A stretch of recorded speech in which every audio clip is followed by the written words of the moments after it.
The explosion rocked the entire mansion at 3 in the morning.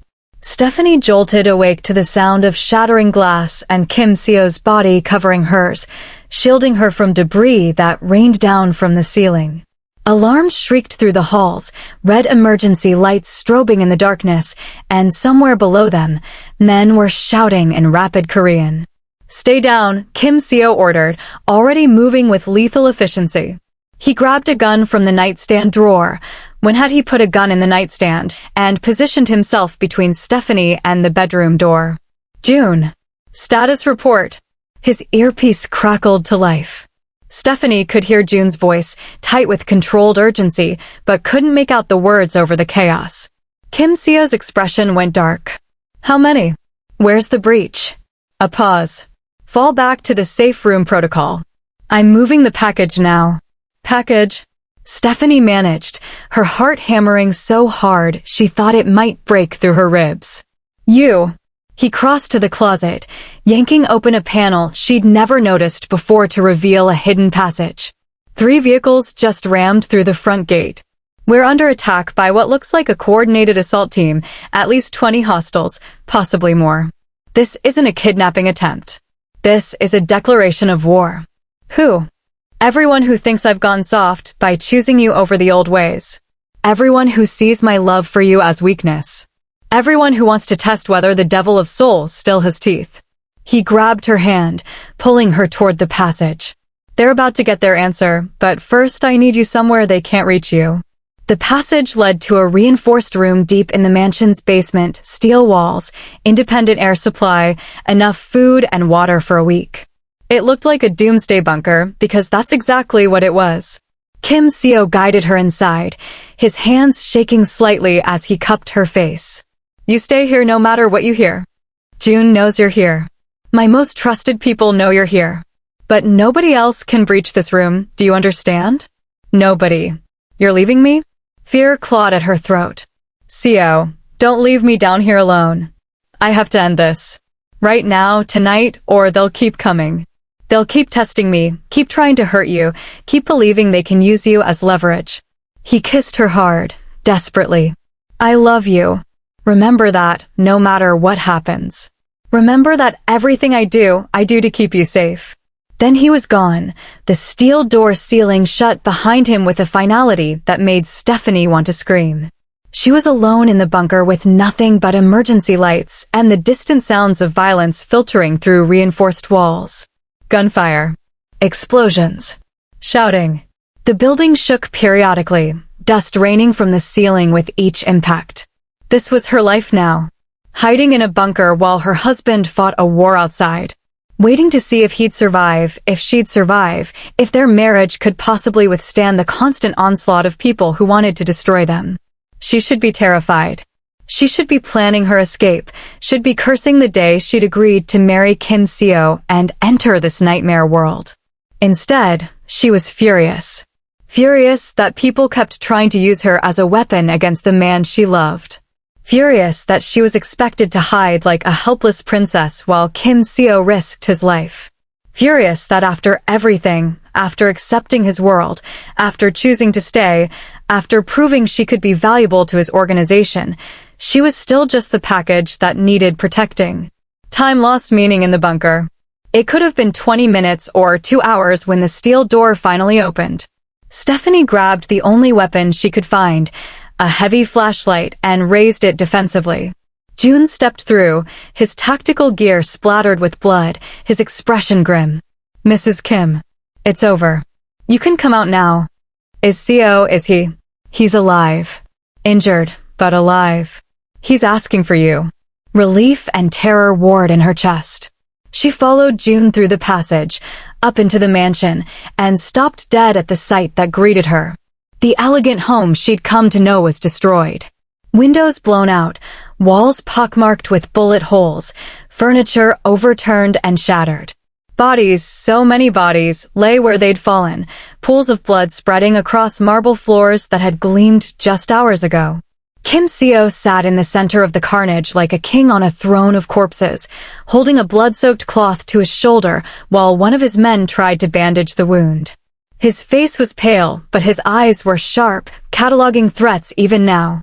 Those eyes found Stephanie, and something in his expression cracked.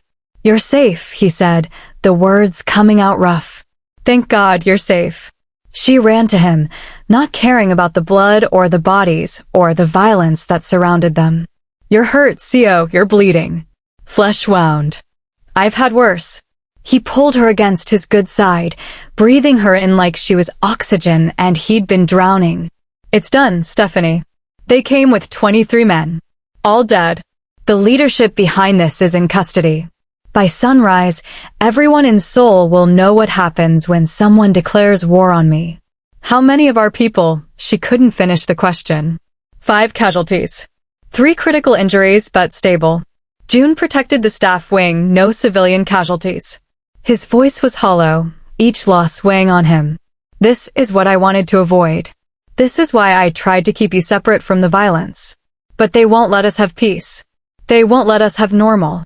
Stephanie looked around at the destroyed mansion, at the proof of how many people wanted them dead, and made a decision. "Then we stopped trying to have normal," she said. "We stopped pretending I can be protected by hiding in bunkers. We stop acting like I'm just your wife instead of your partner." Kim Seo stared at her. "What are you saying?" "I'm saying it's time you taught me how to survive in your world. Not as someone you protect, but as someone who can fight beside you." She met his gaze steadily. "You said you fell in love with me because I was strong and resilient. So let me be strong. Let me be resilient. Stop treating me like I'll break. Teaching you to fight won't stop them from coming." "No, but it'll mean I can defend myself when they do. It'll mean you don't have to choose between protecting me and protecting everyone else. It'll mean I'm an asset instead of a liability." She touched his face, feeling the stubble rough against her palm. "I'm tired of being afraid, Seo. I'm tired of hiding. Either I'm part of this world or I'm not, and I've already made my choice to stay. Now I need you to respect that choice by giving me the tools to survive it." Kim Seo looked at her for a long moment, something like awe dawning in his expression. "You're serious. Completely. You understand what you're asking? I'd have to train you in weapons, hand-to-hand combat, tactical awareness. I'd have to introduce you to the darker parts of my organization, the enforcers, the interrogators, the people who handle problems that can't be solved with money or negotiation. You'd have to witness things that can't be unseen. I've already witnessed you execute a man for hitting me. I've already survived a kidnapping and an assault on our home. How much darker can it get? You'd be surprised." But there was approval in his voice now, pride even. "All right. We'll start training tomorrow. But Stephanie, if at any point it becomes too much, if you want to stop." "I won't," she said with certainty she didn't quite feel but needed to project. "I made a vow to you. For better or worse. This is the worse, and I'm not running from it." He kissed her then, heedless of his injury, heedless of the watching men. Heedless of everything except the woman in his arms who'd just declared her intention to become a queen instead of a captive. When they finally broke apart, June was smiling slightly. "Mrs. Kim, if I may, I think that's the best decision you could have made. A leader who hides their partner makes that partner a target. A leader who fights beside their partner makes them both untouchable. June will oversee your training," Kim Seo decided. "He's the best tactical instructor I have, and he already has orders to protect you with his life. This just gives him more tools to work with." "When do we start?" Stephanie asked. "Tomorrow at dawn," June said. "I hope you're prepared for the most exhausting weeks of your life, Mrs. Kim. I don't believe in going easy on students, even ones married to my boss." "Good," she said. "I don't want easy. I want effective." The next few hours were a blur of cleanup and damage assessment. The bodies were removed, the blood scrubbed away, the broken windows temporarily boarded up. Dr. Park arrived to treat Kim Seo's injury, a through-and-through gunshot wound to the shoulder that would heal but needed rest. Kim Seo, naturally, ignored the rest order and spent the pre-dawn hours in his office, orchestrating revenge. Stephanie sat with him, watching as he made calls and issued orders in rapid Korean. She caught enough words to understand the general thrust: people were dying tonight. Not just the men who'd attacked the mansion, but everyone connected to them. Their bosses, their suppliers, their associates. Kim Seo was systematically dismantling 3 rival organizations in a single night of orchestrated violence. "Is this necessary?" she asked quietly when he hung up from one particularly brutal-sounding conversation. "Yes. They came to my home, Stephanie. They attacked my wife under my own roof. If I don't respond with overwhelming force, every ambitious criminal in Seoul will see it as permission to try the same thing." He poured himself whiskey with his good hand, the other arm immobilized in a sling. "This is why I didn't want you involved in this side of things. This is ugly. Brutal. Necessary but unforgivable. Then teach me to understand the necessity. Help me see why this has to happen instead of just telling me to accept it." She took the whiskey glass from him, setting it aside. "You said you wanted honesty between us. So be honest. Why does everyone connected to this have to die?" Kim Seo was quiet for a moment, choosing his words carefully. "In the world I operate in, respect and fear are currencies more valuable than money. When someone attacks you and faces no consequences, they lose respect for you. Others see that lack of consequences and lose their fear of you. Soon you're facing challenges from every direction because you've shown weakness. So you make an example. I make it clear that attacking me or mine comes with a price so high that nobody in their right mind would consider it worth paying."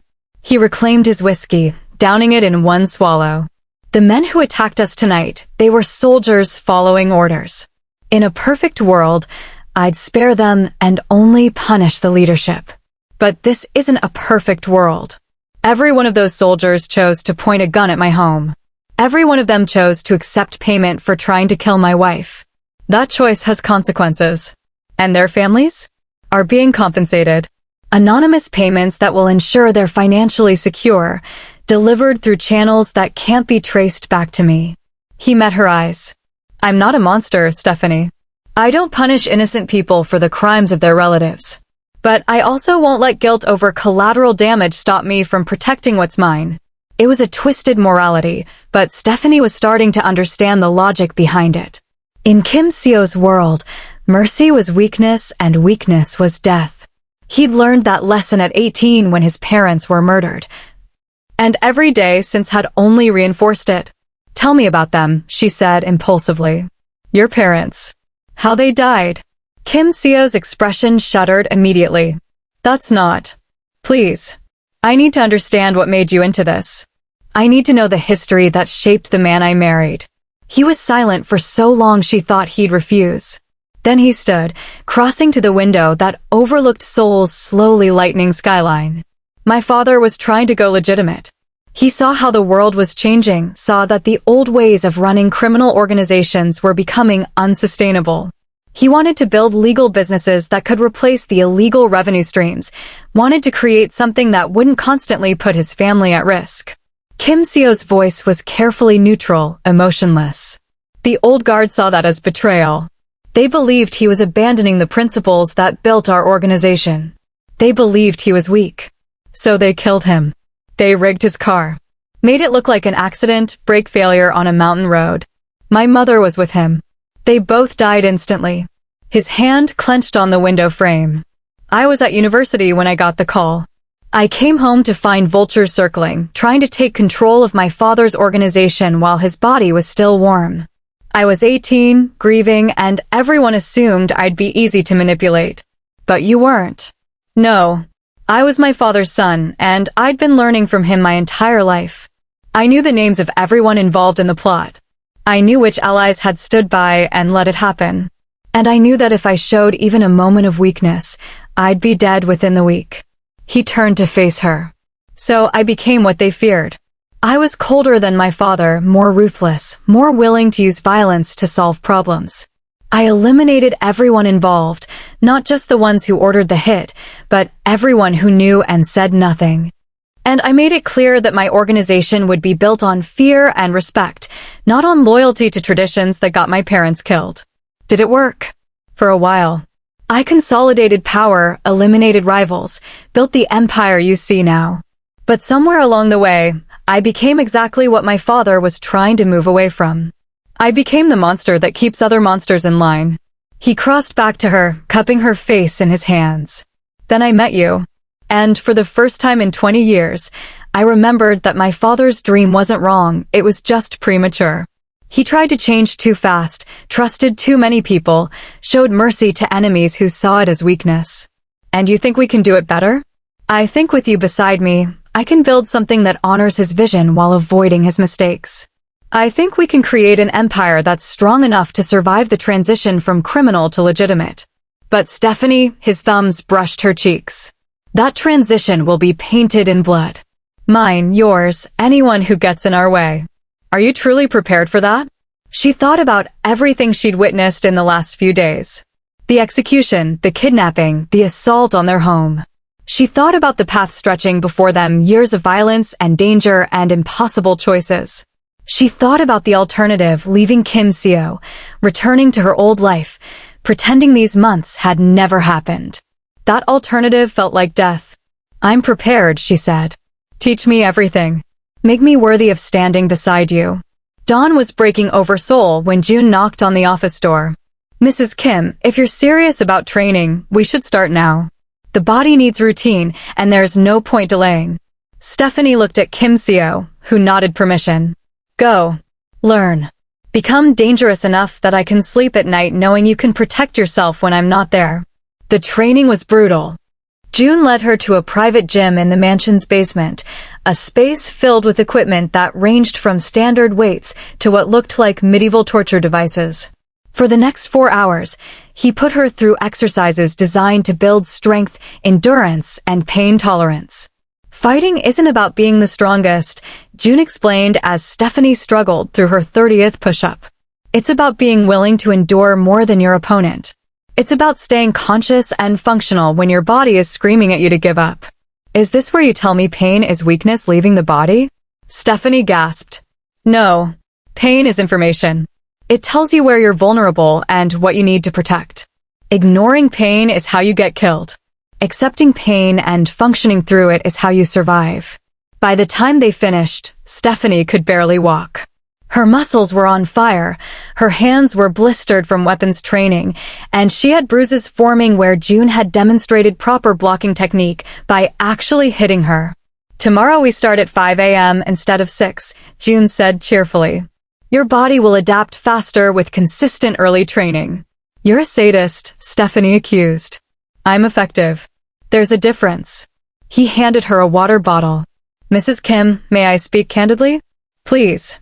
What you're doing, choosing to fight instead of hide, this is exactly what this organization needs. Mr. Kim is the strongest leader I've ever served, but his love for you has made him hesitate in ways that concern me. Not hesitate about protecting you, but hesitate about involving you in decisions that affect both of you. June's expression was serious. If you become strong enough to defend yourself, strong enough to participate in the darker aspects of our work, then he can trust you as a true partner.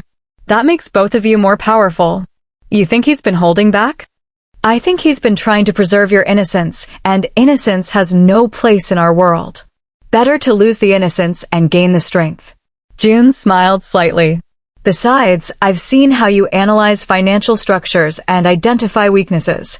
That same analytical mind applied to tactics and strategy? You'll be formidable, Mrs. Kim. Stephanie showered and changed, her body protesting every movement, then went to find Kim Seo. She discovered him in the master bedroom, finally resting like Dr. Park had ordered. He was asleep on top of the covers, still in his blood-stained clothes, his injured shoulder bandaged, but his face drawn with exhaustion. She watched him sleep, this complicated, dangerous, devoted man who'd turned her life upside down and somehow made her grateful for it. In sleep, he looked younger, more vulnerable. Less like the Devil of Seoul and more like the boy who'd lost his parents and been forced to become a monster to survive. I love you, she whispered, knowing he couldn't hear.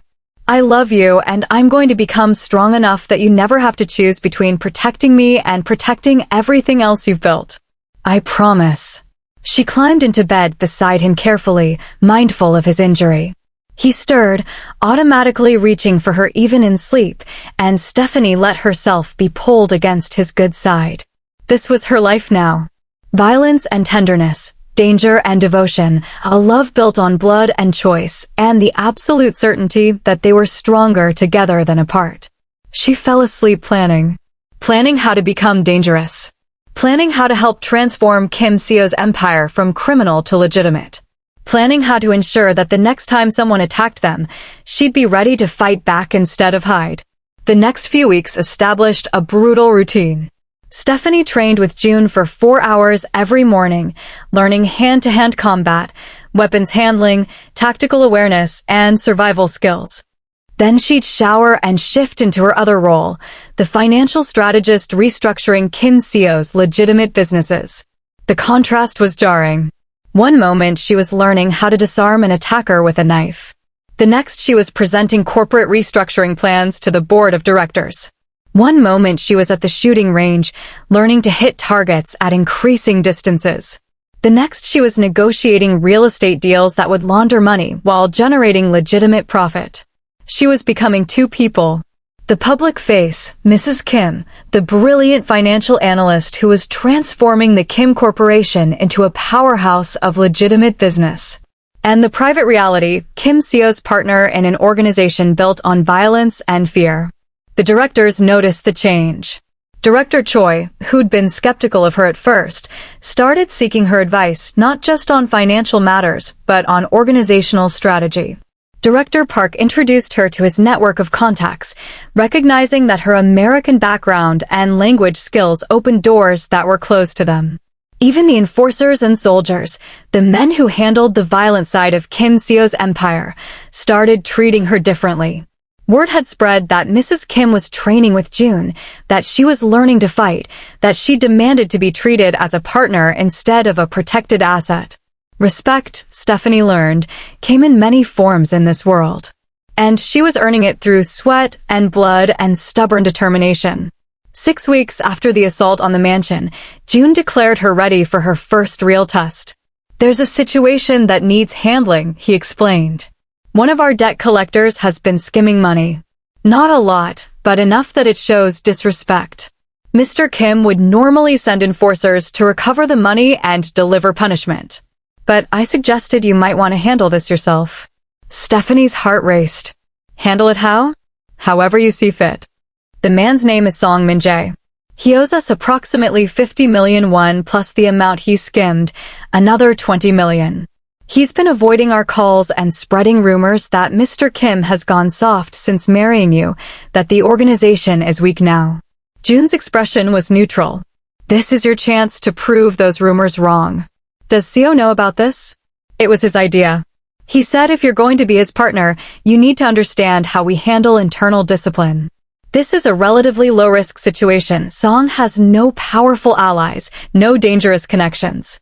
Just a petty thief who needs to learn respect." That evening, Stephanie found herself in the back of an SUV with June and 2 other men, heading toward Song Min-jae's apartment in a less affluent part of Seoul. She was wearing all black, her hair pulled back, a gun in a shoulder holster that still felt foreign against her ribs. "Remember," June said as they parked outside a run-down apartment building, "you're not here to make friends. You're here to recover the money and ensure Song understands that stealing from this organization has consequences. How you do that is up to you, but it needs to be memorable." They climbed the stairs to the 3rd floor, June's men flanking her like bodyguards. She knocked on Song's door, her heart hammering.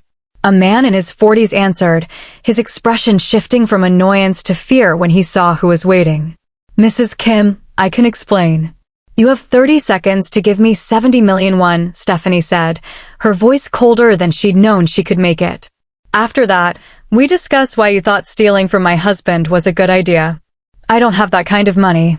"Then we have a problem." She pushed past him into the apartment, June and his men following. The space was modest but lived in, and there were photos on the walls, Song with a woman and 2 young children. "You have a family. Please don't hurt them. They don't know anything." "I'm not interested in hurting children, Mr. Song. I'm interested in recovering what you stole and ensuring you never make this mistake again." She turned to face him, channeling every bit of authority she'd learned from watching Kim Seo. "Here's what's going to happen. You're going to give me everyone you have in this apartment right now. Then you're going to sign over the deed to this property to cover the remaining debt. And then you're going to work for my husband's organization for free for the next 6 months to make up for the disrespect. I can't. This apartment is all I have my family. Should have been your first consideration before you started stealing. Stephanie felt something hard settle in her chest. You made a choice, Mr. Song. You chose to skim money from an organization that gave you a job and trusted you to do it honestly. Now you face the consequences of that choice. You can accept my terms, or I can let June handle this his way. Your choice. Song looked at June, at the two enforcers, at Stephanie standing in his living room with a gun visible under her jacket. What's June's way? Broken fingers for every million you stole, June said pleasantly. So 20 broken fingers. That's both hands completely destroyed. Plus collection of the debt through seizure of all your assets and future earnings until it's paid off. Your family ends up homeless either way, but with my method, you're also crippled. Song's face crumpled. I'll take her terms. 30 minutes later, they left with Song's apartment deed, approximately 15 million won in cash, and Song's signature on a contract binding him to 6 months of unpaid service. Stephanie had also arranged for his family to be relocated to a smaller apartment owned by Kim Seo's organization, not out of kindness, but because having Song's family under her control ensured his compliance. In the SUV, June was smiling. Well done, Mrs. Kim. You recovered more than Mr. Kim expected and created a valuable asset in Song. The man now owes you his family's well-being. That's powerful leverage. I feel sick, Stephanie admitted. That's normal. The first time you exercise power over someone is always unsettling. But you'll notice you didn't enjoy his fear, you didn't escalate to unnecessary violence, and you created a solution that benefits the organization while teaching Song a lesson. That's good leadership. When they returned to the mansion, Kim Seo was waiting in his office. He listened to June's report, his expression unreadable, then dismissed everyone except Stephanie. How do you feel? He asked once they were alone. Like I just ruined a man's life. You saved his life. If anyone else had handled Song, he'd be dead or crippled.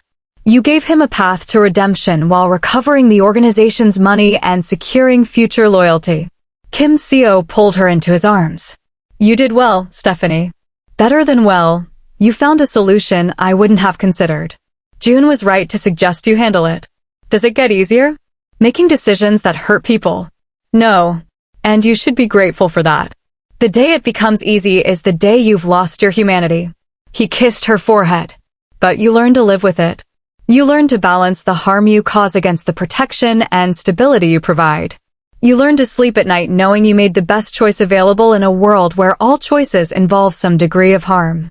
That night, Stephanie lay awake long after Kim Seo had fallen asleep, thinking about Song and his family, about the apartment they'd lost, and the debt they'd incurred. Thinking about all the future songs she'd have to deal with, all the hard choices she'd have to make. Thinking about the woman she was becoming and wondering if she'd recognize herself a year from now. But she didn't regret her choice. Didn't regret staying with Kim Seo or choosing to become his partner in truth instead of just on paper.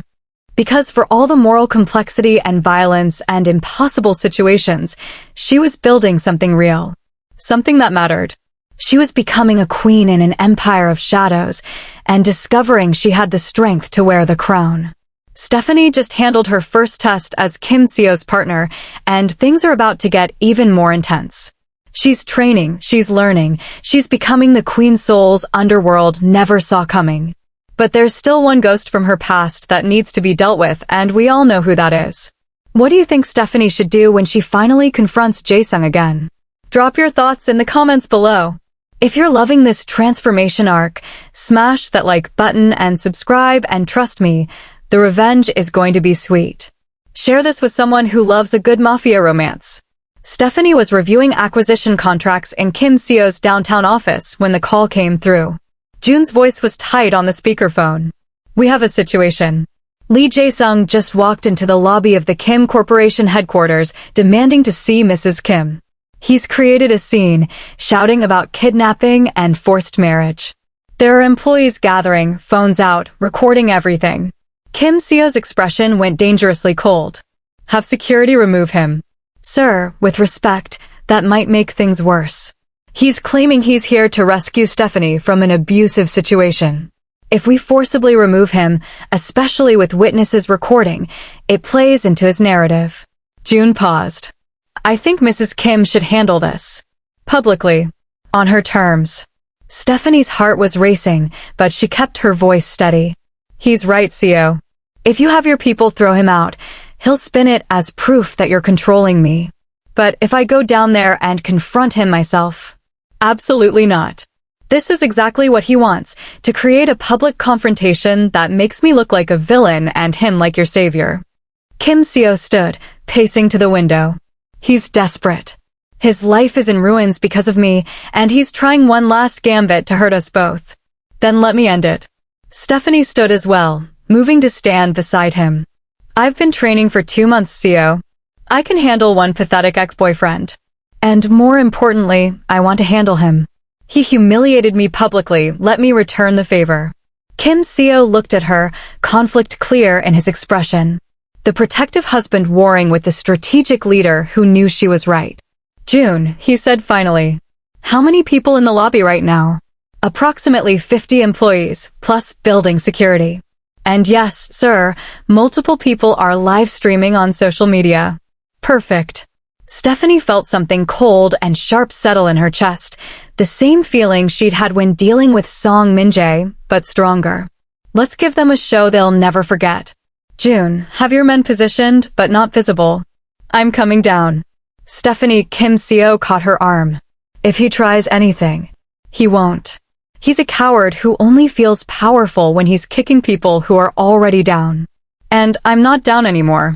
She kissed him quickly. Trust me. I know how to handle this. The elevator ride down to the lobby felt like descending into battle. Stephanie checked her reflection in the polished doors, tailored Armani suit, hair perfect, makeup flawless. She looked like money and power, nothing like the broken woman Jae-sung had destroyed months ago. She looked like Kim Seo's wife. Like a queen. The elevator doors opened onto chaos. Jae-sung was in the center of the lobby, shouting in Korean and broken English, playing to the crowd of employees who'd gathered with their phones out. He looked worse than the last time she'd seen him, thinner, haggard, wearing a suit that had probably been expensive once, but was now rumpled and stained. She's being held against her will, he was shouting. Stephanie Thompson, she's American. She came here with me, and this criminal took her. I'm right here, Jae-sung, Stephanie said, her voice cutting through his rant like a blade. The lobby went silent. Every phone swung toward her. Jae-sung spun around, his expression cycling through relief, hope, and desperation. Stephanie. Thank God, I've been trying to reach you for months. They wouldn't let me. They followed my explicit instructions. She walked toward him with measured steps, her heels clicking on marble. I told Kim Seo's security that I never wanted to see you again. I told them that if you tried to contact me, they should prevent it. Not because I'm being held against my will, but because I want nothing to do with you. You don't mean that. He's gotten into your head, Stephanie. This man is dangerous. I know exactly who my husband is, Jae-sung. Unlike you, he's never lied to me about his nature. She stopped a few feet from him, close enough that the phones would catch every word. Tell me something, what's the real reason you're here? Is it because you suddenly care about my well-being? Or is it because you've lost everything and you think reconciling with me will somehow save you? Jae-sung's face flushed. I made mistakes. I hurt you. But we can fix this. We can go back to how things were. How things were. Stephanie laughed, cold and sharp. You mean when I worked 60-hour weeks to pay our rent while you partied with investors? When I maxed out my credit cards to keep your startup afloat while you told me we were partners? When you promised me a future and then announced your engagement to another woman at a hotel I couldn't even afford to stay in? The watching employees murmured. Someone was definitely live streaming this. Stephanie could see the view counts climbing on raised phone screens. That was business. Then so is this. She pulled out her phone, pulling up a document she'd prepared weeks ago with Kim Seo's lawyers. Anticipating this exact moment, this is a restraining order. As of right now, you are legally prohibited from coming within 100 meters of me, my home, or my place of business. Violating this order will result in your arrest and prosecution. She handed the document to building security, who'd been standing by nervously. Please escort Mr. Lee from the building. If he returns, call the police immediately. Stephanie, please. Jae-sung grabbed her arm, and the entire lobby tensed. Stephanie looked down at his hand on her arm, then back up at his face. You have 3 seconds to let go of me before I break your wrist. I've been training in hand-to-hand combat for 2 months, and I would love an excuse to practice on someone who actually deserves it. You're bluffing. She wasn't. The move June had taught her was simple. Trap his wrist, twist against the joint, apply pressure until the pain forced him to release. Jae-sung yelped and stumbled backward, clutching his wrist. He hadn't expected her to actually do it, hadn't expected the woman he'd broken to have learned how to break back. That was your warning, Stephanie said, her voice carrying to every phone in the lobby. The next person who touches me without permission won't get off so easily. I am not a victim. I am not a prisoner. I am Stephanie Kim, wife of Kim Seo, and I am exactly where I choose to be. She turned to the gathered employees, to the cameras broadcasting this confrontation to God knows how many viewers. My ex-boyfriend is here because his life fell apart when he chose a business deal over real love. He's here because he's desperate and delusional enough to think I'd take him back. But I moved on. I found someone who values me, who protects me, who treats me as an equal partner instead of a convenient resource. So let me be very clear for everyone watching, I am not being held against my will. I am not a victim who needs rescuing. I am a woman who made a choice, and I'm standing by that choice. Security was already escorting Jae-sung toward the exit, but he was still shouting. You'll regret this. He's a criminal, he'll hurt you, you're making a mistake. The only mistake I made was wasting 3 years on you, Stephanie called after him. But I've corrected it. Don't contact me again, Jae-sung. Don't come to my home. Don't come to my workplace. Move on with your life and let me live mine. The lobby doors closed behind him, and for a moment, there was perfect silence. Then one of the employees started clapping. Then another. Within seconds, the entire lobby was applauding, and Stephanie felt heat rise to her cheeks. This wasn't what she'd expected. She'd expected shock or judgment or fear of the violence she'd just casually demonstrated. Instead, they were celebrating her. Mrs. Kim, one young woman approached nervously. That was amazing. I've been following your story on social media. The way you handled that situation was incredible. My story? Stephanie asked, confused. The woman showed her phone. The live stream had over 50,000 viewers, and the comments were overwhelmingly supportive. Hashtags were already trending. Hashtag Stephanie Kim, hashtag Queen of Seoul, hashtag not your victim. Apparently, she'd just gone viral. June appeared at her elbow, a slight smile on his face. Mrs. Kim, that was exceptional crisis management. Mr. Kim is waiting for you upstairs. She rode the elevator back up in a daze, trying to process what had just happened. She'd confronted Jae-sung, established boundaries, demonstrated strength, and somehow turned a potential scandal into a public relations victory. Kim Seo was waiting in his office, watching something on his computer. He looked up when she entered, his expression unreadable. That was either brilliant or reckless, he said finally. I haven't decided which. Can't it be both? Stephanie sank into a chair, adrenaline finally catching up with her. She was shaking. Kim Seo crossed to her, kneeling in front of her chair so they were eye level. You hurt him.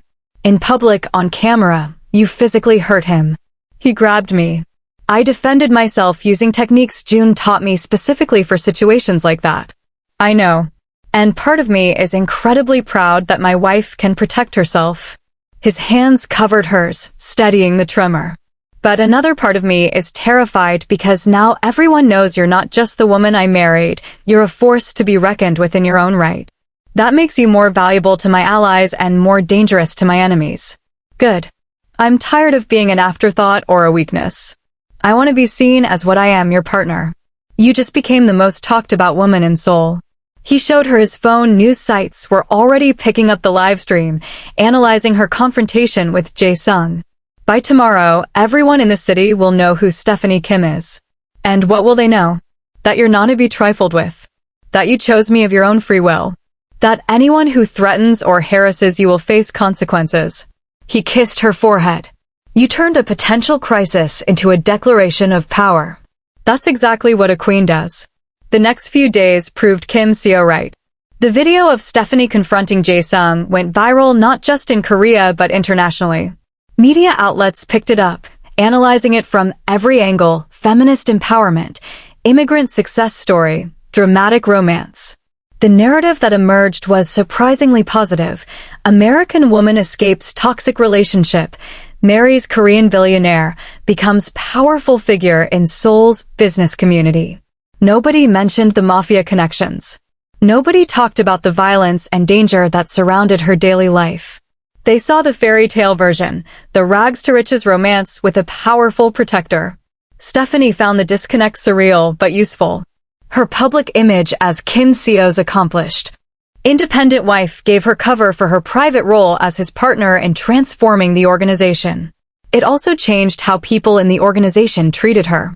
She was no longer just the boss's wife who needed protection. She was Mrs. Kim, the woman who publicly humiliated her ex and demonstrated she could defend herself. Respect in the underworld, she learned, came from strength, and she'd just shown everyone she had it. 2 weeks after the confrontation, Kim Seo called an emergency meeting of his entire leadership council. Stephanie attended, no longer as an observer, but as a full participant. "We have a problem," Kim Seo began without preamble. "The government is launching a new anti-corruption task force, specifically targeting organized crime's infiltration of legitimate businesses. We have intelligence that suggests the Kim Corporation will be one of their primary targets." Director Choi frowned. "How solid is this intelligence?" "Extremely. We have sources in 3 different government agencies confirming it. The task force goes operational in 6 weeks, and they'll have powers to seize assets, freeze accounts, and demand detailed audits of any company they suspect of criminal connections." Kim Seo's expression was grim. "If they find evidence linking our legitimate businesses to our illegal operations, they can dismantle everything we've built." "Can we buy them off?" Director Park asked. "Not this time. The task force is being led by a prosecutor who's known for being incorruptible. She's made her career on taking down powerful criminals, and she's specifically requested this assignment." Kim Seo pulled up a photo on the screen, a woman in her 40s, sharp-eyed and serious. "Prosecutor Han Min-young. She's been investigating our organization for years, but she's never had enough evidence to move forward. This task force gives her the resources and authority to dig deeper." "Then we need to eliminate her," one of the other directors said bluntly. "Remove the threat before it becomes critical." "No," Stephanie spoke before Kim Seo could, drawing every eye in the room. "Killing a government prosecutor would bring down more heat than we could possibly handle. It would confirm every suspicion about our criminal connections and make us the target of every law enforcement agency in the country." "Mrs. Kim is correct," Kim Seo said. "Prosecutor Han is untouchable. Any move against her would be organizational suicide. We need a different approach." "Then what do you suggest?" Director Choi asked, looking between them.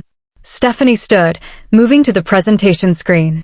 She pulled up the financial analysis she'd been working on for months, the restructuring plan that would transform Kim Seo's empire from criminal to legitimate. "We accelerate the legitimization timeline.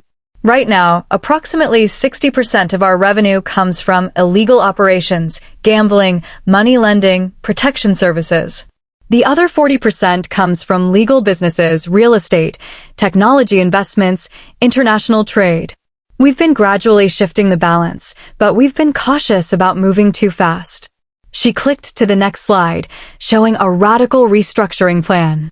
What if we weren't cautious? What if we divested from all illegal operations within the next 3 months? We sell the gambling operations to allied organizations at a loss if necessary. We close down the money lending entirely. We convert the protection services into a legitimate security company. We take everyone we have and pour it into expanding our legal businesses." The room erupted in protests. "That's financial suicide. We'd lose half our revenue overnight. Our people depend on those operations for their livelihoods. Listen to me." Stephanie's voice cut through the chaos. "Yes, we'd take a massive short-term hit. But think about what we'd gain. When Prosecutor Han comes investigating, she'll find a completely legitimate corporation. No money laundering because there's no illegal money to launder. No criminal connections because we've severed them all. Nothing but clean businesses operating within the law. And what about our people? Director Choi demanded. The soldiers, the enforcers, the dealers, what happens to them? We retrain them. We transition them into legitimate roles. Security guards, property managers, logistics coordinators. We create positions within our legal framework that use their existing skills. Stephanie clicked to another slide showing the human resources plan.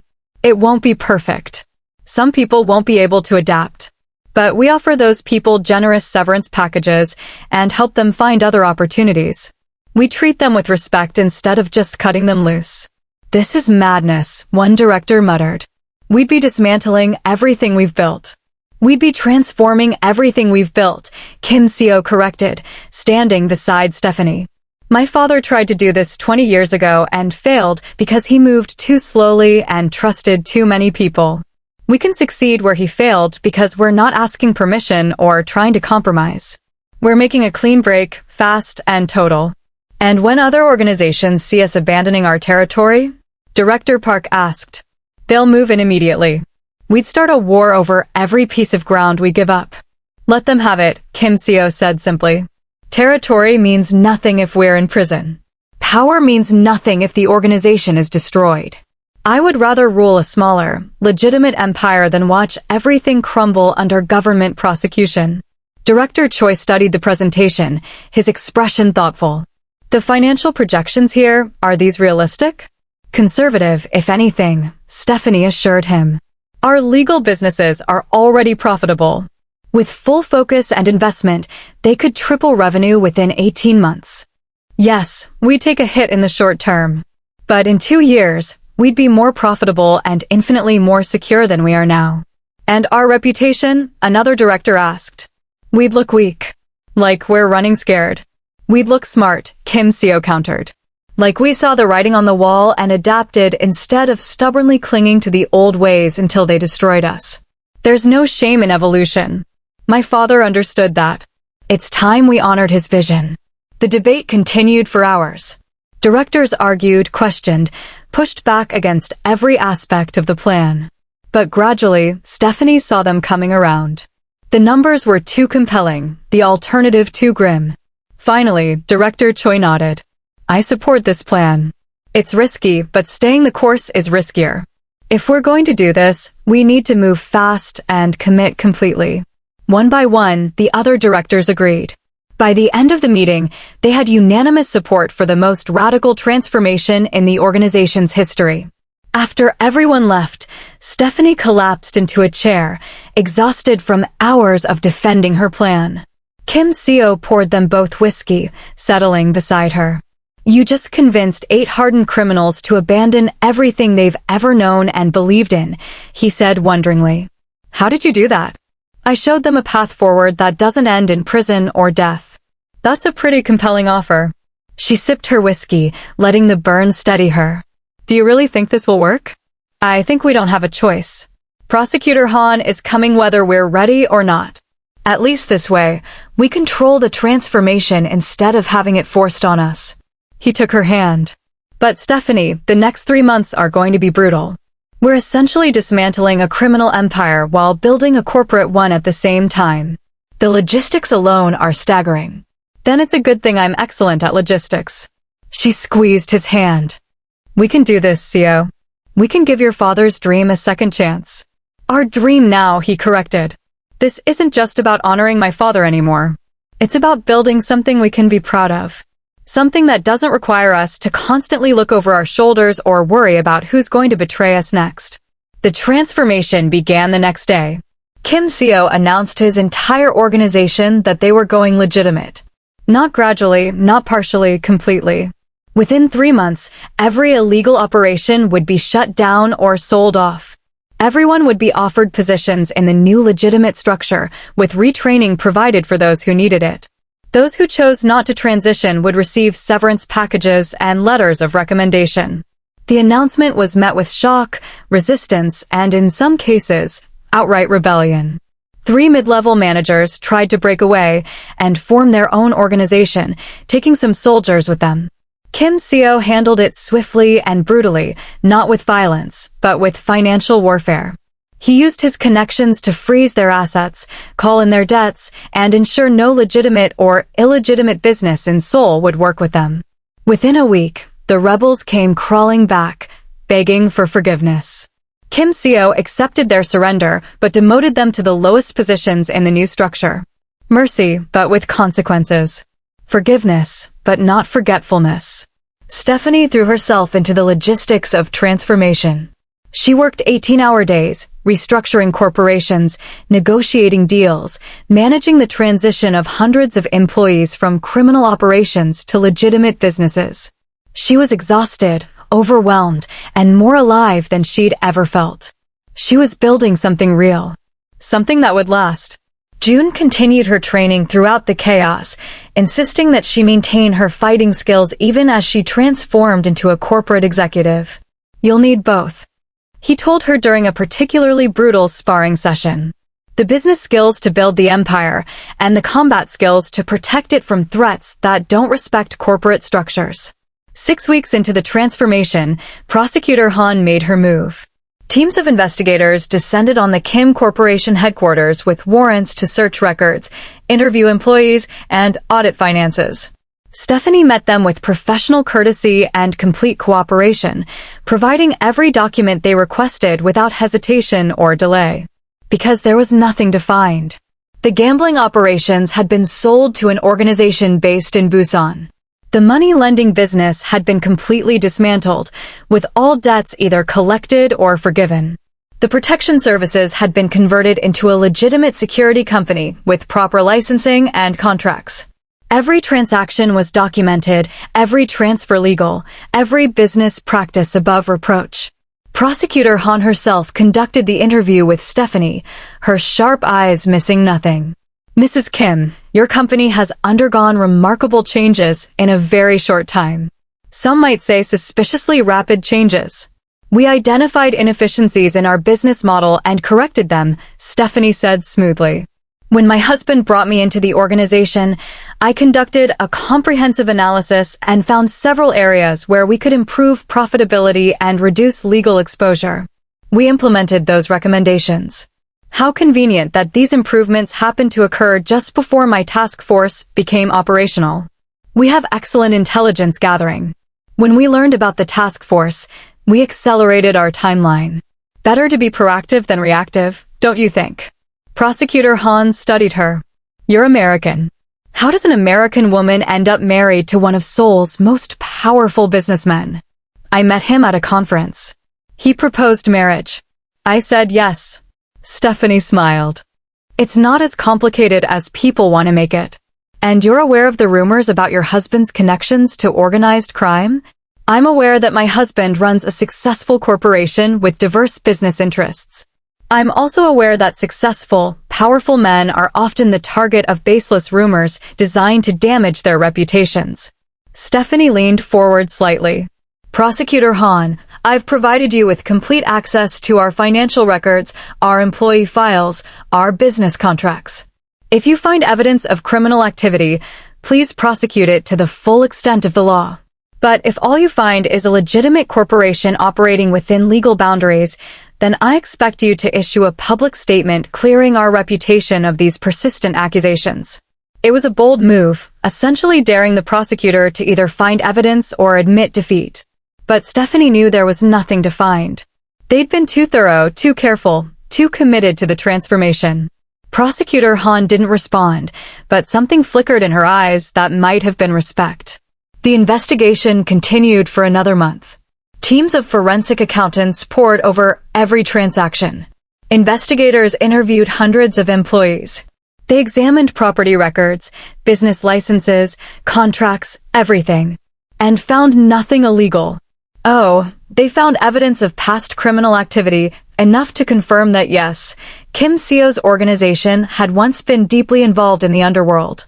But there was no evidence of current illegal operations. Everything was historical, beyond the statute of limitations, or impossible to prove without witnesses who were either dead, disappeared, or unwilling to testify. The task force was forced to conclude that while the Kim Corporation had suspicious origins, its current operations were entirely legitimate. Prosecutor Han issued her report with obvious frustration. While we have strong suspicions about the Kim Corporation's past activities, we have insufficient evidence to file charges. All current business operations appear to be operating within legal boundaries. The investigation is closed pending new evidence. It was as close to victory as they could hope for. Kim Seo celebrated by taking Stephanie to the mansion's rooftop terrace, overlooking Seoul's glittering nightscape. They stood together, his arms around her, looking out at the city they'd fought so hard to keep. "We did it," he said quietly. "We actually did it. We transformed an entire criminal organization into a legitimate corporation in 3 months." "Your father would be proud," Stephanie said. "My father would be amazed. He tried for years to do what we accomplished in weeks." Kim Seo turned her to face him. "This is all because of you, Stephanie. Your vision, your planning, your refusal to accept that things had to stay the way they'd always been. It was both of us. I provided the plan, but you had the courage to implement it. You convinced your people to abandon everything they knew and trust in something new. That took incredible leadership." "We make a good team," he said, kissing her softly. "The best." She kissed him back, deeper, feeling the relief and triumph and love flowing between them.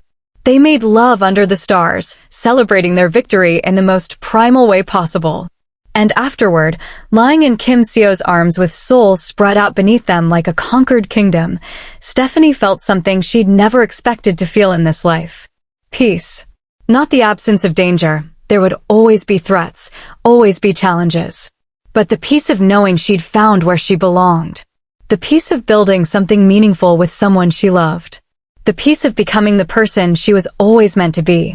"What happens now?" she asked softly. "Now we build our empire. Legitimately, carefully, with both of us leading together." Kim Seo's arms tightened around her. "Now we show Seoul and the world what Kim Seo and Stephanie Kim can create when we work as partners." "And Jae-sung?" The question had been lurking in the back of her mind for weeks. "He's still out there, still bitter, still potentially dangerous. He's broken and harmless. I've been monitoring him through my remaining contacts. He's working as a low-level analyst at a company that doesn't know about his past. He barely makes enough to cover rent. He's no threat to us anymore." Kim Seo's voice softened. "But if you want closure, if you want to confront him one final time, I can arrange it." Stephanie thought about it, about seeing Jae-sung's face when he realized just how far she'd risen while he'd fallen. About making him acknowledge everything he'd lost when he'd chosen money over love. Then she thought about the woman she'd become. The queen of a legitimate empire. The wife of Seoul's most powerful businessman. The strategist who'd transformed an entire organization. "No," she said finally. "I don't need closure from him. I already have everything I need right here." Because that was the truth. Jae-sung had broken her, yes, but that breaking had forced her to rebuild herself stronger. He'd abandoned her, but that abandonment had brought her to Kim Seo. He'd humiliated her, but she'd risen from that humiliation into power beyond anything she'd imagined. In a twisted way, she almost owed him thanks. Without his betrayal, she never would have become the woman she was now. But she'd never tell him that. Let him rot in his mediocrity, wondering what might have been if he'd chosen differently. She had better things to do than waste time on ghosts from her past. She had an empire to build.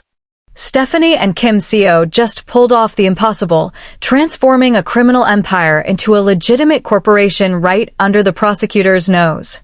But empires need protecting, and the next chapter is going to show exactly what Stephanie's willing to do to defend what they've built.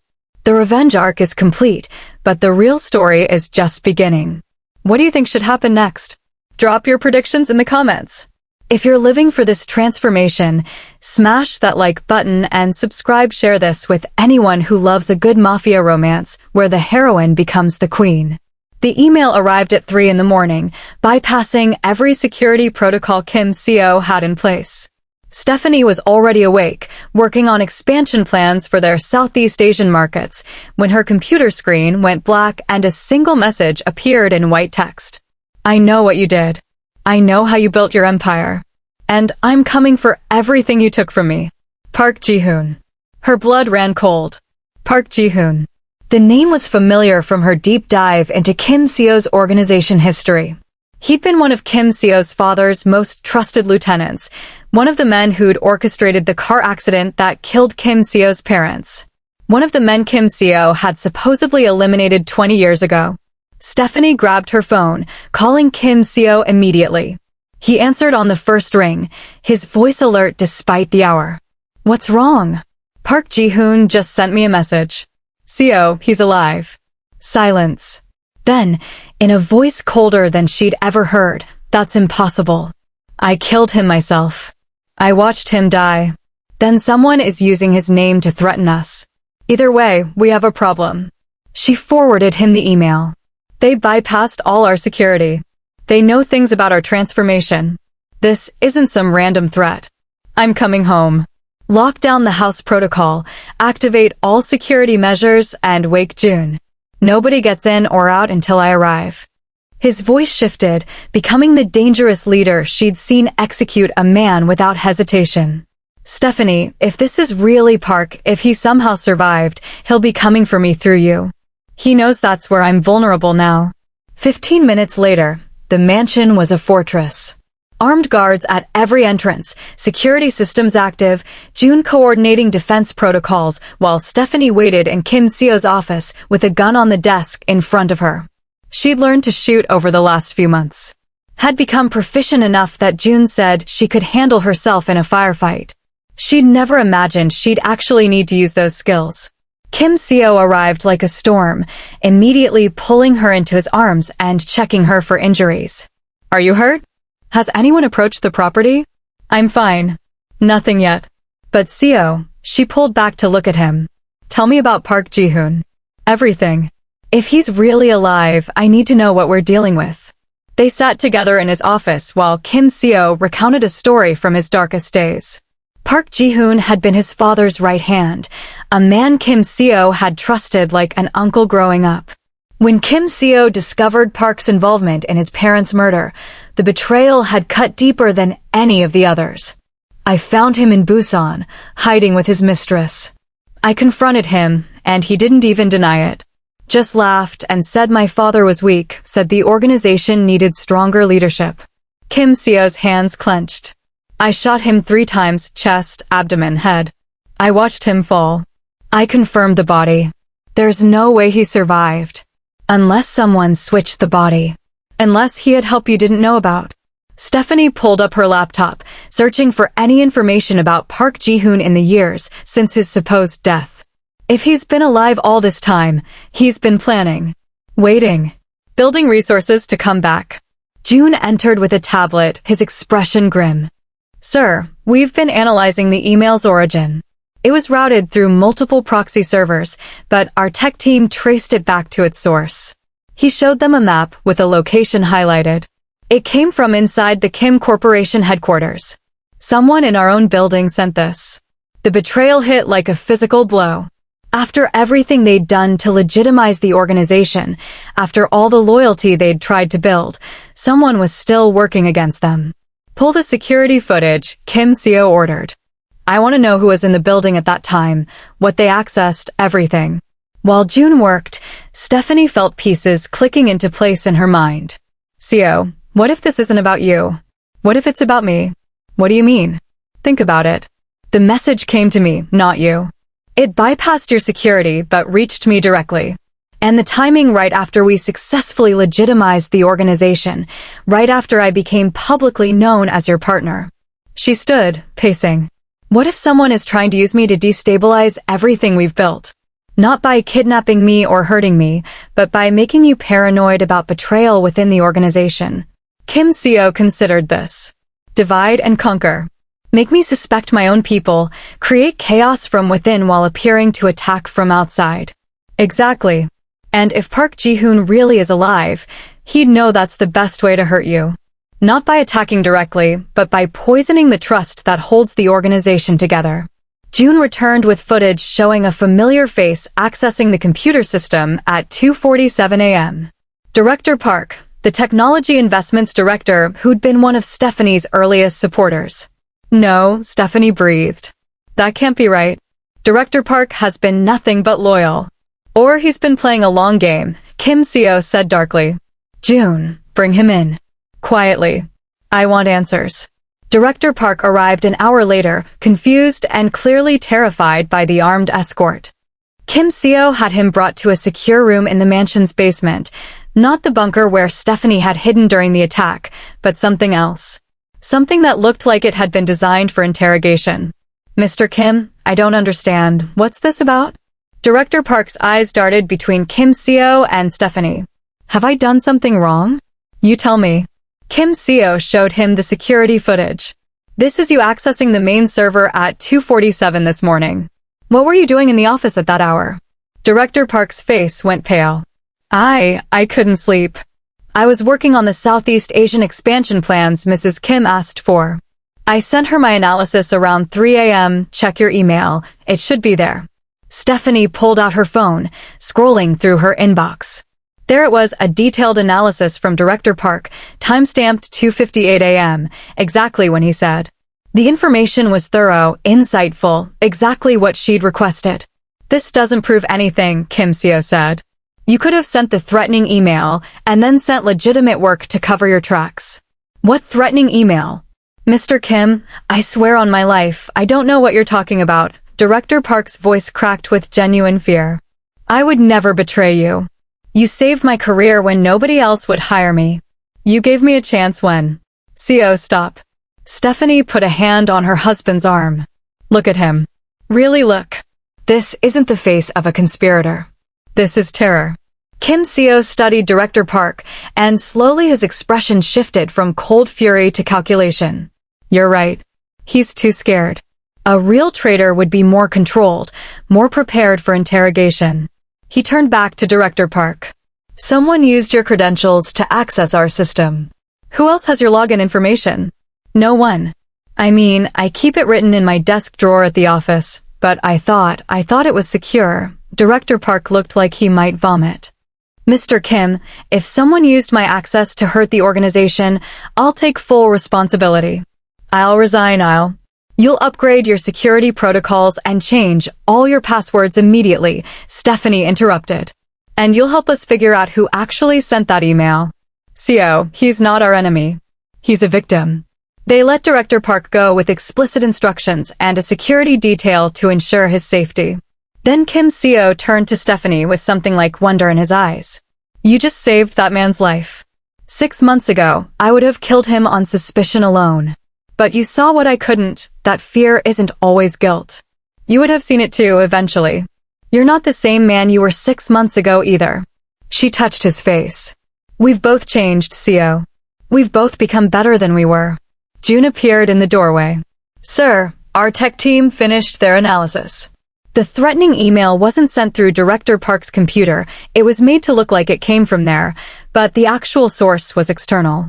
Someone hacked our system specifically to frame Director Park and create exactly the kind of paranoia and suspicion we just demonstrated. So it's a setup. Someone who knows our organization well enough to anticipate how we'd react. Kim Seo's jaw tightened. Run a full security audit. Every employee, every system, every access point. I want to know who has the skills and opportunity to pull this off. The audit took 3 days and revealed something unexpected. The hack had come from outside the organization, but it had used information that only someone with deep knowledge of their systems could have provided. Which meant they had an information leak, not necessarily a traitor. And the information trail led to an unexpected source, Jae-sung. He's been selling information about you, June reported, showing them surveillance photos of Jae-sung meeting with unknown contacts. Not actively spying, but answering questions about your routines, your relationship, details he remembered from before. He's desperate for money and someone is paying him for anything he knows about Mrs. Kim. Stephanie felt cold fury settle in her chest. Even now, even after everything, Jae-sung was still trying to profit from her existence. Who's paying him? Kim Seo asked. We don't know yet. The contacts are using intermediaries. But sir, one of them matches the description of a man who used to work for Park Ji-hoon. Which means Park might actually be alive and building a network to come after us. Kim Seo stood, decision made. Then it's time to end this. Stephanie, I need you to do something that might be difficult. What? I need you to contact Jae-sung. Set up a meeting. Tell him you want to talk about the past, about closure, whatever you think will get him to meet you in person. His expression was apologetic. I know you're done with him. But if we can get him talking, we can trace his connections and find out who's really behind this. Stephanie's first instinct was to refuse. She was done with Jae-sung, done giving him any space in her life or thoughts. But if he was helping someone threaten her husband, threaten their organization, threaten everything they'd built together. I'll do it, she said. But not alone. And not unarmed. They set up the meeting at a neutral location, a cafe in Itaewon where foreigners were common enough that Stephanie wouldn't attract attention. She wore a wire, had June and his team positioned throughout the area, and carried a gun in her purse that she'd practiced drawing 100 times. Jae-sung arrived exactly on time, looking even worse than the last time she'd seen him. His clothes were cheap, his face drawn, and there was a desperate edge to his movements that spoke of someone circling the drain. Stephanie. He slid into the booth across from her, his eyes hungry. Thank you for agreeing to meet. I've been wanting to talk to you for so long. Cut the sentiment, Jae-sung. I'm here because I have questions, and I think you have answers I need. She kept her voice cold, professional. You've been selling information about me. About my husband. I want to know who you've been talking to and what you've told them. His face went white. How did you? I haven't told anyone anything important, I swear. You've been meeting with people connected to Park Ji-hoon. A man who tried to kill my husband's parents 20 years ago and who's apparently back and looking for revenge. Stephanie leaned forward. So I'll ask you again, what did you tell them? Jae-sung looked trapped. They just asked about your routine. Your relationship with Kim Seo. Whether you seemed happy or coerced. I thought they were journalists or something, doing a story. They paid me for interviews. And it never occurred to you that selling information about your ex-girlfriend to mysterious contacts might be dangerous? Or morally reprehensible? Stephanie's voice was ice. You're so desperate for money that you'd put me at risk? I didn't know they were dangerous. Stephanie, please, I never meant to hurt you. You never mean to hurt me, Jae-sung. But you do it anyway, over and over, because you're fundamentally selfish and you always have been. She pulled out her phone, showing him photos of the men he'd met with. These people are planning something that could destroy everything I've built. So you're going to tell me everything you told them, every question they asked, every detail you can remember. And then you're going to help us stop them. Over the next hour, Jae-sung spilled everything. The questions had focused on Stephanie's schedule, her security protocols, her relationship with Kim Seo. They'd asked about the mansion's layout, which Jae-sung had never seen but had guessed at based on his knowledge of similar properties. They'd asked whether she seemed genuinely happy or if Kim Seo was controlling her. They seemed very interested in whether you'd help Kim Seo if he was in trouble, Jae-sung said. Whether you'd prioritize him over your own safety. I told them you probably would. You were always too loyal for your own good. And you thought this was just for a story? Stephanie couldn't keep the contempt from her voice. I needed the money. Do you have any idea what it's been like since Kim Seo destroyed my reputation? Nobody will hire me for anything above entry-level work. I'm drowning in debt. I'm barely surviving. Then get a second job. Learn a new skill. Do what millions of other people do when they face hardship instead of selling out the woman you claim to love. Stephanie stood. You're going to give a full statement to my security team. You're going to identify everyone you spoke with. And then you're going to disappear from Seoul and never contact me or my husband again. Understand? What if I refuse? She leaned down, speaking quietly enough that only he could hear. Then my husband will handle you his way instead of mine. And, trust me, Jae-sung, you don't want that. I'm offering you a clean exit and enough money to start over somewhere else. Take it, or face the consequences of betraying me one too many times. Jae-sung took the deal. Jun's team extracted every piece of information from him, then put him on a plane to Los Angeles with enough money to survive for 6 months and explicit instructions never to return to Korea. Stephanie watched him go and felt nothing, no satisfaction, no anger, no lingering pain. Just the quiet relief of finally, permanently closing that chapter of her life. The information Jae-sung provided led them to Park Ji-hoon's network. It turned out he had survived, badly injured, requiring years of recovery, but alive and burning with rage. He'd been building resources slowly, patiently, waiting for the right moment to strike. That moment was now, when Kim Seo had something worth losing. He's planning to attack during the annual shareholders meeting next week, Jun reported after days of surveillance and intelligence gathering. He knows you'll both be there, knows security will be focused on the public event. He's bringing in outside mercenaries, professionals who don't care about Seoul's criminal politics. They're being paid to kill you both and make it look like a business rival settling scores. Then we don't attend the meeting, Stephanie said immediately. We postpone it, claim illness, whatever we need to do to avoid the trap. No, Kim Seo's voice was firm. If we run, he'll just try again. And again. He'll never stop until one of us is dead. The only way to end this is to meet him on our terms, not his. You want to walk into a trap? I want to turn his trap against him. We know he's coming. We know his plan. That gives us every advantage. Kim Seo looked at Jun. Can we secure the venue completely? Control every entry point, every sight line, every possible approach. Yes, but sir, if he's bringing professional mercenaries, there will be casualties. We can win the fight, but people will die. Possibly including you or Mrs. Kim. Then we don't fight in the venue. Stephanie's mind was racing, seeing possibilities. We move the meeting. Last-minute change of location, announced only an hour before start time. Park's mercenaries will be positioned at the original venue, but will be somewhere completely different and heavily secured. He'll know something's wrong when we change locations, Kim Seo pointed out. Let him. By the time he repositions his forces, the meeting will be over and we'll be gone. And we'll have proof of his mercenaries' position to attack a legitimate business function. That's enough to get law enforcement involved. Stephanie smiled coldly. We don't have to fight him, Seo. We just have to outsmart him. And if he comes after us anyway? If he's so consumed by revenge that he tries again, then we deal with it. But on our terms, in our time, with every advantage on our side. She took his hand. I didn't transform this organization to watch it fall to some ghost from your past. Park Ji-hoon lost 20 years ago when you survived and he didn't. He's just too stubborn to accept it. They implemented the plan perfectly. The shareholders meeting was announced for the Seoul Convention Center, but an hour before start time, all attendees received notice of a venue change to a private conference facility owned by the Kim Corporation. The new location was a fortress, controlled access, comprehensive security, and Kim Seo's most trusted people at every position.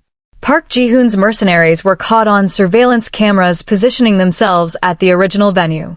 Within minutes of the venue change announcement, they scattered, trying to regroup. But Jun's team had already alerted law enforcement, who moved in to detain suspicious armed individuals near a public venue. The meeting itself went smoothly. Shareholders were briefed on the organization's transformation, shown impressive financial results from the legitimate operations, and given projections that showed exponential growth over the next 5 years. Stephanie presented the expansion plans she'd been developing, receiving enthusiastic approval and additional investment commitments. It was a triumph. A demonstration that they'd successfully transformed a criminal organization into a corporate powerhouse. And through it all, Kim Seo kept Stephanie close, his hand finding hers whenever possible, his eyes constantly checking to ensure she was safe. After the meeting, back in the secure facility's private office, Jun brought them final news. Park Ji-hoon was identified among the detained individuals. He's in custody now, being questioned by law enforcement about the planned attack. With the evidence we've provided and his past record, he'll spend the rest of his life in prison. It's over, Stephanie breathed. It's actually over. The immediate threat is over, Kim Seo corrected. There will always be new threats, new challenges. But yes, this particular ghost from my past is finally laid to rest. He pulled her into his arms. Because of you. Because you saw a solution I couldn't see. Because you've made me smarter, more strategic, better at protecting what matters most. They stood together in the quiet office, holding each other while Seoul's chaos continued outside their sanctuary. Two people who'd found each other in desperate circumstances and built something extraordinary together. That night, they returned to the mansion, the fortress that had protected them through attacks and investigations and transformation. Mrs. Han had prepared a celebration dinner, and the core leadership team joined them to toast their success. Director Choi raised his glass. To Mrs. Kim, who taught us that evolution isn't weakness, but strength. To Mr. Kim, who had the courage to honor his father's vision. And to the future we're building together. They drank and talked and laughed, and for the first time in months, Stephanie felt like they could actually breathe. Like maybe the constant fight for survival was evolving into something more sustainable. Later, alone in their bedroom, Kim Seo pulled her close. I have something for you. He handed her a small box. Inside was a new ring, not a replacement for her wedding ring with its hidden tracker, but a companion piece. A band of platinum set with a single perfect diamond. This represents everything we've built together, he said softly. Not a contract or a convenience, but a real partnership. A real marriage. A real choice. He slipped it onto her finger beside her wedding band. I love you, Stephanie Kim. Not because you saved me or transformed my organization or became the queen I needed. I love you because you chose to stay when leaving was easier. Because you chose to fight when hiding was safer. Because you chose me over and over, even when I gave you every reason to run. Stephanie looked at the ring, at her husband, at the life they'd created from the ashes of her worst heartbreak. I love you too. And I would choose you again, every single time. They made love slowly, tenderly, with the desperation finally gone. No more wondering if this would be their last night together. No more fear that tomorrow would bring disaster. Just two people who'd fought through hell and found something worth keeping on the other side. The next morning, Stephanie woke to find Kim Seo already awake, watching her with an expression she couldn't quite read. What? She asked sleepily. I was just thinking about how far we've come. How different our lives are from a year ago. A year ago, I was broken and alone in a guest house, planning to leave Korea forever. A year ago, I was a criminal pretending to be a businessman, married to someone I barely knew, fighting battles that never ended. He brushed hair from her face. Now look at us. Legitimate. Successful. Actually happy. We earned it, Stephanie said firmly. Every bit of happiness we have, we fought for. We did. He kissed her forehead. So, what do we do now? We've legitimized the organization, eliminated our enemies, built something sustainable. What's next for the King and Queen of Seoul? Stephanie smiled. Now we live, Seo. We expand the empire. We travel. We build a legacy that lasts beyond us. We have the life your parents never got to have, legitimate, respected, and most importantly, together. Together, he echoed. I like the sound of that. 3 months later, the Kim Corporation announced a major expansion into international markets. Stephanie led the initiative, using her American background and language skills to forge partnerships across 3 continents. Kim Seo focused on the Korean market, using their legitimate business success to build political connections and social capital. They were invited to government functions, featured in business magazines, sought after for their insights on successful corporate transformation. The whispers about criminal connections faded into irrelevance. Nobody cared about the past when the present was so impressively successful. Director Choi was promoted to Chief Operating Officer, managing day-to-day operations while Kim Seo focused on strategic growth. Director Park became Chief Technology Officer, leading their expansion into blockchain and cryptocurrency, legitimate, lucrative, and perfectly legal. Jun transitioned from Head of Security to Stephanie's personal bodyguard and Chief of Staff, a role that let him use both his tactical skills and his organizational talents. He married one of the former enforcers turned security guards, a woman named Min-ji who was as fierce as she was loyal. Song Min-jae, the debt collector Stephanie had confronted months ago, became one of their most dedicated employees. He worked in property management now, overseeing apartment buildings and ensuring tenants were treated fairly. He sent Stephanie a card every year on the anniversary of the day she'd given him a second chance, thanking her for teaching him that honor mattered more than shortcuts. Even Mrs. Han benefited from the transformation, receiving a significant raise and a management position overseeing all household operations for the Kim family's various properties. She hired staff, managed budgets, and ran the domestic side of their empire with the same efficiency Kim Seo applied to business. 1 year after the shareholders' meeting where they defeated Park Ji-hoon, Stephanie stood on the balcony of their newly purchased penthouse in New York City, looking out at another skyline in another country where they were building influence and power. Kim Seo joined her, wrapping his arms around her from behind. Homesick for Seoul? Seoul is home. But this, she gestured to the city spread before them. This is possibility. This is us proving that we're not just powerful in one city, but globally. My ambitious wife. Never satisfied with what we have, always reaching for more. You love it. I do.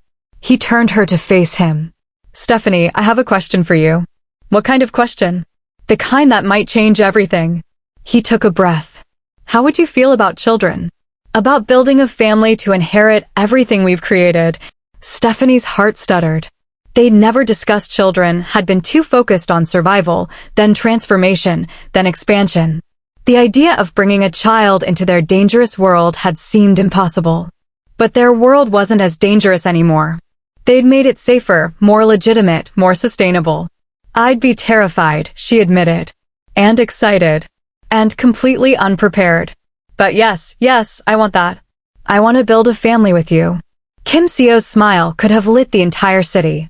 Then let's start trying. Let's create something that lasts beyond us. A dynasty built on love instead of fear. A legacy our children can be proud of. They went inside, and in the privacy of their New York penthouse, they began the next chapter of their story.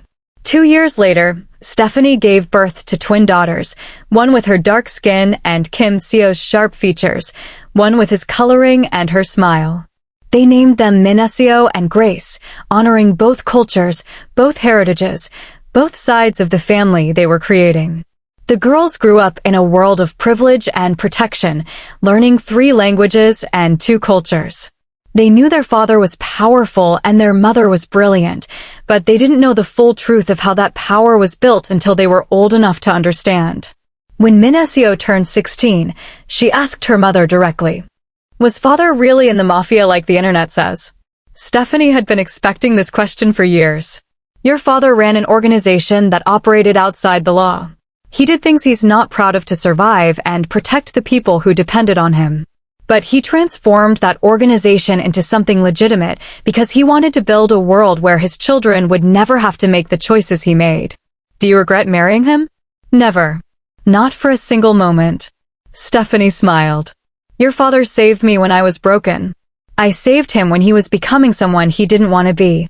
We saved each other, and then we built something beautiful together. That's what love is, Min Seo, not perfection, but choosing to grow together despite your flaws. Min Seo considered this. When I grow up, I want to run the company. I want to keep building what you and father started. Then we'll teach you everything you need to know. Business, strategy, how to lead with both strength and compassion. You'll be an even better leader than we were. Grace, quieter but no less ambitious, chose a different path. She became a lawyer, using her skills to ensure the Kim Corporation stayed firmly on the legal side of every boundary.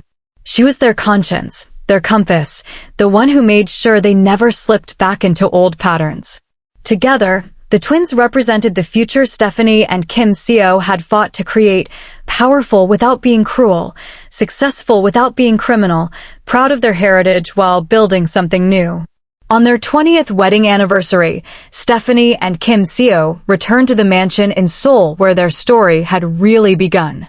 The house had been renovated, updated, made beautiful instead of just fortified. It was a home now, not just a fortress. They stood together in the garden where Stephanie had once hidden from the truth, and Kim Seo took her hand. 20 years ago, I married you as a business transaction. I thought I was protecting you while keeping you at arm's length. 20 years ago, I married you because I was desperate and broken and had nowhere else to go. Look at us now. He gestured to the life they'd built, the legitimate empire, the family, the respect they'd earned. We turned a contract into a love story. We turned survival into triumph. We turned pain into power. We did it together, Stephanie corrected. Every step, every choice, every victory and failure together. Together, Kim Seo agreed. Always together. Their daughters appeared in the garden doorway, now young women with their whole lives ahead of them. Min Seo was preparing to take over the Asian operations of the Kim Corporation. Grace had just been promoted to partner at her law firm and was engaged to a prosecutor, ironically, the son of prosecutor Han, who'd tried to take down Kim Seo's organization years ago. Are you two going to stand there being romantic all night, or can we have the anniversary dinner? Min Seo called teasingly. Give us a moment, Kim Seo called back. Your mother and I are remembering how we got here.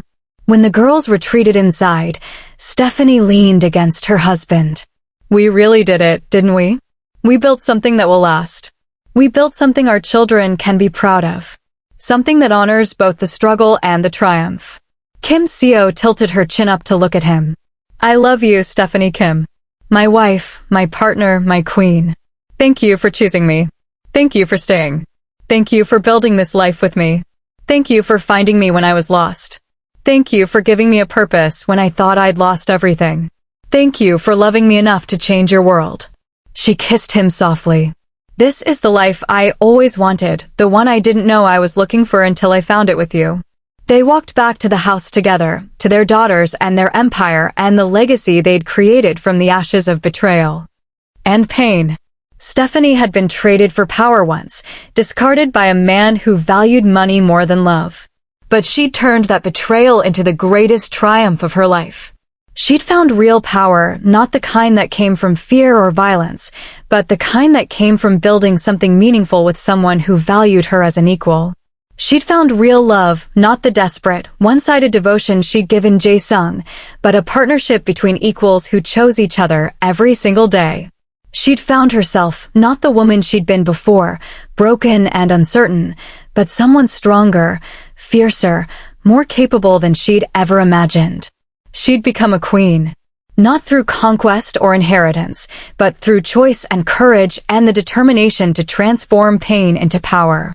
And every morning when she woke up beside Kim Seo, when she looked at their daughters, when she surveyed the empire they'd built together, she knew she'd made the right choice. She'd been traded for power once. But she'd claimed that power for herself and built a kingdom beyond anything her betrayer could have imagined. And she'd never, ever trade it away again. And there you have it, the complete story of Stephanie and Kim Seo, from heartbreak to empire, from survival to triumph. What did you think of Stephanie's transformation? Drop your thoughts in the comments below. If you loved this Mafia romance epic, smash that like button and subscribe for more incredible love stories. Share this with anyone who needs to see a woman rise from betrayal to become an absolute queen. Thank you for going on this journey with us. This is the kind of love story that proves you don't need to be perfect. You just need to be brave enough to choose yourself and fight for what you deserve. Until next time, remember, you're not traded, you're treasured. Blue Heart.